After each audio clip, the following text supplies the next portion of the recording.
창세기 41장 파라오의 꿈. 그로부터 2년 뒤에 파라오가 어떤 꿈을 꾸었습니다. 그는 꿈속에서 나일 강가에 서 있었습니다. 파라오는 강에서 살찌고 아름다운 소 7마리가 올라오는 것을 보았습니다. 그 소들은 강가에서 풀을 뜯어 먹었습니다. 그 다음에 또 다른 소 7마리가 강에서 올라왔습니다. 그런데 그 소들은 야위고 못생겼습니다. 그 소들은 아름다운 소 7마리와 함께 강가에 서 있었습니다. 그런데 야위고 못생긴 소 7마리가 살찌고 아름다운 소 7마리를 잡아먹었습니다. 바로 그때 파라오는 잠에서 깼습니다. 그리고 나서 파라오는 다시 잠들어 또 꿈을 꾸었습니다.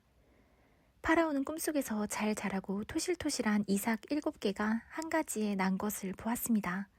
그 다음에는 또 다른 7 이삭이 솟아나온 것이 보였는데 그 이삭들은 야윈데다가 동쪽에서 불어오는 바람 때문에 바싹 말라 있었습니다. 그 야윈 이삭들은 잘 자라고 토실토실한 이삭을 잡아먹었습니다. 바로 그때 파라오가 또다시 잠에서 깼습니다. 깨어나 보니 모든 것이 꿈이었습니다. 이튿날 아침 파라오는 그 꿈 때문에 마음이 편치 못했습니다. 그래서 왕은 이집트의 마술사와 지혜로운 사람들을 다 불렀습니다. 파라오는 그들에게 꿈 이야기를 해주었습니다. 그러나 그 꿈이 어떤 꿈인가를 설명해 줄 수 있는 사람이 아무도 없었습니다. 그때 파라오에게 포도주를 바치는 신하가 말했습니다. 전에 제가 어떤 약속을 했던 일이 기억납니다. 그런데 그 일을 잊고 있었습니다. 파라오께서 저와 빵을 바치던 신하에게 화를 내셨던 때가 있었습니다. 그때 파라오께서는 저희를 경호대 대장의 감옥에 가두셨습니다. 그 감옥에서 우리 두 사람은 같은 날 밤 각기 다른 꿈을 꾸었습니다. 그때 어떤 젊은 히브리 사람이 우리가 있던 감옥에 있었습니다. 그 사람은 경호대 대장의 종이었습니다. 그 사람에게 우리의 꿈 이야기를 해주었더니 그 사람은 우리의 꿈이 무슨 꿈인가를 설명해 주었습니다. 그런데 모든 일이 그 사람이 말한 그대로 되었습니다. 저는 제 옛날 자리를 되찾았고 빵을 바치던 신하는 장대에 달려 처형되었습니다. 파라오는 사람을 보내어 요셉을 불렀습니다. 사람들은 서둘러서 요셉을 감옥에서 풀어주었습니다. 요셉은 수염을 깎고 깨끗한 옷을 입은 뒤에 파라오 앞에 나아갔습니다. 파라오가 요셉에게 말했습니다. 내가 꿈을 꾸었는데 그 꿈이 어떤 꿈인지를 설명해 줄 사람이 없다. 그런데 너는 꿈 이야기를 들으면 그 꿈을 해몽할 수 있다는 말을 들었다. 요셉이 파라오에게 대답했습니다. 저는 꿈을 해몽할 능력이 없습니다. 하나님께서 왕을 위해 해몽해 주실 것입니다. 파라오가 요셉에게 말했습니다. 꿈에서 나는 나일 강가에 서 있었는데 거기서 살찌고 아름다운 소 7마리를 보았다. 그 소들은 강에서 나와 풀을 뜯어먹었다. 그런데 또 강에서 다른 소 7마리가 나오는 것이 보였다. 그 소들은 야위고 마르고 못생겼다. 이제껏 내가 이집트에 온 땅에서 보아온 소 중에서 가장 못생긴 소였다. 이 야위고 못생긴 소들이 먼저 나온 살찐 7마리 소를 잡아먹었다. 그런데 이 야윈 소 7마리는 살찐 소 7마리를 잡아먹었으면서도 처음과 똑같이 마르고 못생겨 보였다. 그때 나는 잠이 깼다. 나는 또 다른 꿈도 꾸었다. 어떤 한 가지에 잘 자라고 토실토실한 이삭 7개가 나 있는 것을 보았다. 그런 다음에 다른 7 이삭이 또 솟아나왔는데 그 이삭들은 야위고 말랐다. 그 이삭들은 동쪽에서 불어오는 뜨거운 바람 때문에 바싹 말라 있었다. 그런데 야윈 이삭들이 살찐 이삭들을 잡아먹었다. 나는 이 꿈을 마술사들에게 이야기해 주었지만 아무도 그 꿈이 무슨 꿈인지를 설명해 주지 못했다. 그때 요셉이 파라오에게 말했습니다. 이 두 꿈의 뜻은 똑같습니다. 하나님께서 앞으로 일어날 일을 파라오께 미리 보여주신 것입니다. 좋은 소 7마리는 7년을 뜻합니다. 또 좋은 이삭 7개도 7년을 뜻합니다. 두 꿈은 똑같은 것을 뜻합니다. 마르고 못생긴 7소는 7년을 뜻합니다.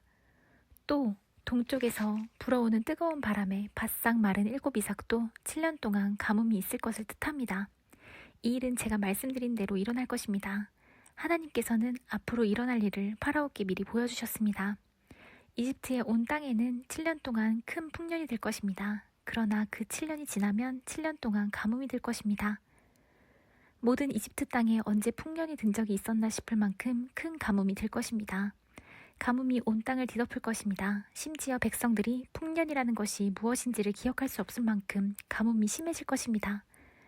파라오께서는 뜻이 똑같은 꿈을 2번이나 꾸셨습니다. 그것은 하나님께서 이 일을 이루시기로 굳게 작정하셨기 때문입니다. 더구나 하나님께서는 이 일을 곧 이루실 것입니다. 그러니 파라오께서는 매우 지혜롭고 현명한 사람을 뽑으셔서 그 사람에게 이집트 땅을 맡기십시오. 그리고 모든 이집트 땅에 관리들을 세우셔서 풍년이 드는 동안 이집트 땅에서 나는 식물의 5분의 1을 거두어 들이십시오. 그 관리들은 앞으로 있을 풍년 기간 동안 생산될 모든 식물을 거두어 들여야 합니다. 그들은 왕의 권위에 힘입어 곡물을 성마다 쌓아두고 지켜야 합니다. 나중을 위해 그 식물을 저장해 두어야 합니다. 그 식물은 이집트 땅에 닥쳐올 7년 동안의 가뭄 때 써야 할 것입니다. 그렇게 하면 7년 동안 가뭄이 들어도 이집트 백성은 죽지 않을 것입니다. 요셉의 말은 파라오가 듣기에 매우 훌륭한 의견이었습니다.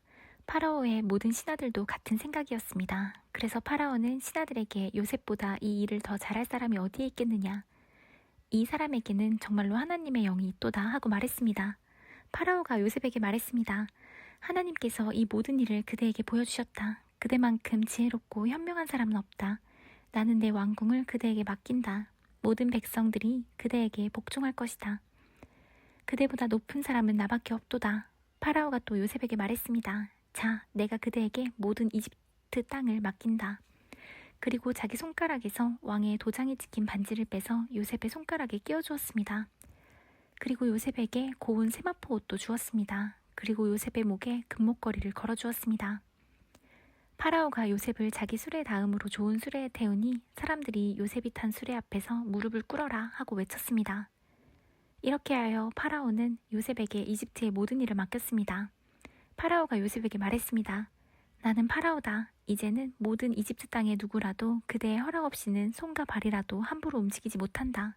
는 요셉에게 사브납반의 아라는 이름을 주었습니다. 또 요셉에게 아스낫이라는 사람을 아내로 주었습니다. 아스낫은 온의 제사장인 보디베라의 딸이었습니다. 요셉은 이집트의 모든 땅을 다스리게 되었습니다. 요셉이 이집트 왕 파라오를 섬기기 시작한 때의 나이는 30살이었습니다. 요셉은 이집트 왕 파라오 앞에서 물러나 이집트의 모든 땅을 두루 돌아다녔습니다. 풍년이 든 7년 동안에는 땅의 작물들이 잘 자라났습니다.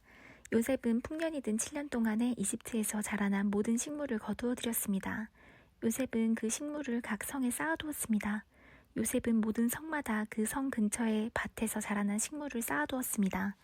요셉은 바다의 모래와 같이 많은 곡식을 쌓아두었습니다. 쌓아둔 곡식이 너무 많아서 다 셀 수가 없을 정도였습니다. 요셉의 아내는 온의 제사장 보디베라의 딸 아스낫이었습니다. 가뭄이 시작되기 전에 요셉과 아스낫은 두 아들을 낳았습니다. 요셉은 첫째 아들의 이름을 므낫세라고 짓고 하나님께서 나의 모든 고통과 내 아버지의 집 생각을 잊게 해주셨다라고 말했습니다. 요셉은 둘째 아들의 이름을 에브라임이라고 짓고 하나님께서 내가 고통받던 이 땅에서 나에게 자녀를 주셨다 하고 말했습니다. 이집트 땅에 7년 동안의 풍년이 다 끝났습니다. 그리고 나서 요셉이 말한 대로 7년 동안의 가뭄이 시작되었습니다. 모든 땅의 백성들에게 먹을 것이 없었습니다. 하지만 이집트에는 먹을 것이 있었습니다. 모든 이집트 땅의 가뭄이 심해지자 백성들이 파라오에게 먹을 것을 달라고 부르짖었습니다. 그러자 파라오가 모든 이집트 백성에게 요셉에게 가거라, 요셉이 하라는 대로 하여라 하고 말했습니다. 어디를 가도 가뭄이 들지 않은 곳이 없었습니다. 그래서 요셉은 창고를 열어서 이집트 백성들에게 곡식을 팔았습니다. 왜냐하면 이집트 땅에도 가뭄이 심했기 때문입니다. 모든 땅의 백성들이 곡식을 사기 위해 이집트의 요셉에게 왔습니다. 온 세계에 심한 가뭄이 들었기 때문입니다.